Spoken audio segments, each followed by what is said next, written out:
Hello viewers, you're welcome to my YouTube channel. In this video today, I'll be sharing with you the latest news regarding proof of fund that was recently posted by IRCC. Some of you might have seen this information, but in this video today, I'll be going further to dissect, to tell you more about it, what is the implication of it, so that you get to act fast about it, especially if it concerns you.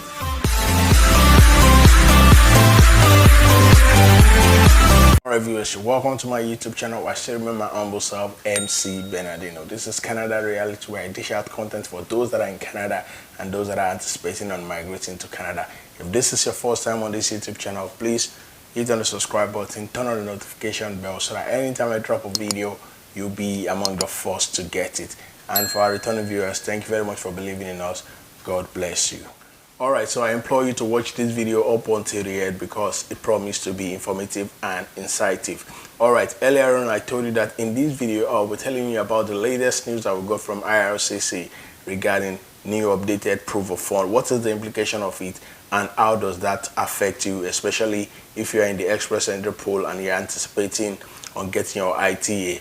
Alright, so the news that we got from IRCC is that the proof of fund has been increased. So, in order for you to come into Canada, for those of you that do not know, let me give you a background information. So in order for you to migrate into Canada through the express entry or whichever way, you need to show that you can actually take care of yourself. And if you're coming with your family, you need to show that you can actually take care of yourself and your family that you're coming with, depending on how many you are. So by showing that proof of fund, which means to show the money that is yours, so you can't use a loan, you can't use anything equity, it has to be raw cash. So you need to be able to show that you can take care of yourself while you are in Canada. So the latest news that we got from IRCC is that they've increased how much is required from one person to three, depending on the family size, as many as you are. So they've increased it, and that's what I'll be telling you in this video today. So let's take a look at the background. So initially, before now, what was the proof of fund? What was it like? How much was expected? So let's take a look at this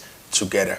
So initially, for a family size of one, 12,960 Canadian dollars is okay. For a family of two, 16,135 Canadian dollars. A family of three will need to show 19,836 Canadian dollars. A family of four, $24,083.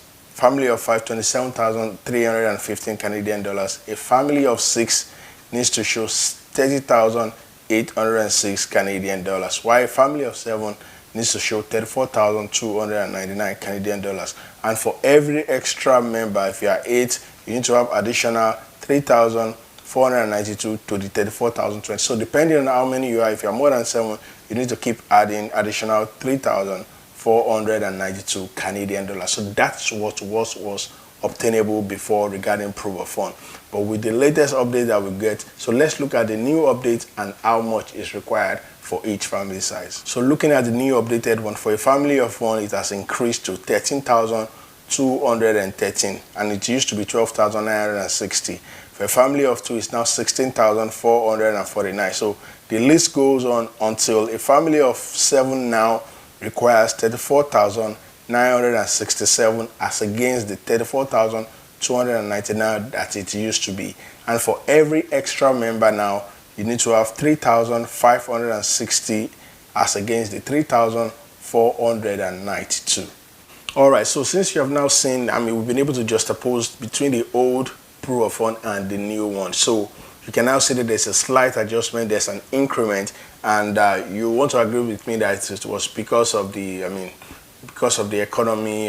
Things are rising now, inflation, and that is why Canada they felt that they should also increase it to balance with what is obtainable in the economy globally. So what's the implication of this? So the implication of this is that the IRCC make it mandated that if you are in the express entry pool, you're in the pool waiting for your ITA, and you know that the new changes, the new proof of fund that was recently released, you haven't updated it, it's not obtainable with what you filled in your profile when you created it. You need to go into your express entry profile, log into it, and update that depending on your family size. And you need to do that before July 15th.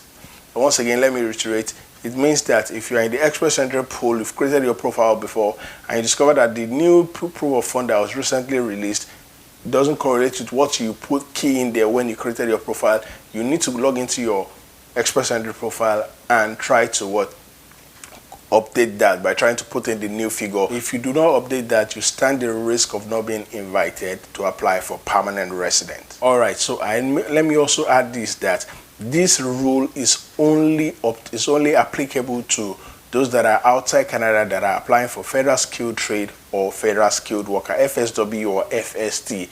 And if you do not have a valid job offer in Canada. So that simply implies that if you are outside Canada and you're applying for FSW or FST and you have a valid job offer in Canada, this new proof of fund do not apply to you. But if you are outside Canada and you're applying for FST or FSW and you do not have a valid job offer, you need to go into your profile and update it, because this is obtainable. This applies to you. So once again, if you are outside Canada, you're applying for Federal Skilled Trade or Federal Skilled Worker, and you already have a valid job offer in Canada, you do not need to update this, because this doesn't affect you. And it doesn't affect Canadian Experience Class and Provincial Nominee likewise too. Only obtainable, only applicable to FSW and FST without a valid job offer here in Canada. Going further to analyze this, I make bold to tell you that IRCC was supposed to make effect this change earlier this year, January this year, but because of this pandemic that has been ravaging, and also because IRCC knew that they were not going to do any draw for FST or FSW because of the border closure, that's why they did not effect it in January this year. And that implies that for them to effect it middle of the year, which is July that we are in now, there's a huge possibility that FSW or FST draw is looming. It might be done anytime soon, because for them to actually effect the POF now, and also giving the ultimatum that you need to effect this change in your profile by doing so before July 15th, I can tell you of a truth that there's a possibility that we are going to see FST draw, FSW draw that we haven't seen since December last year.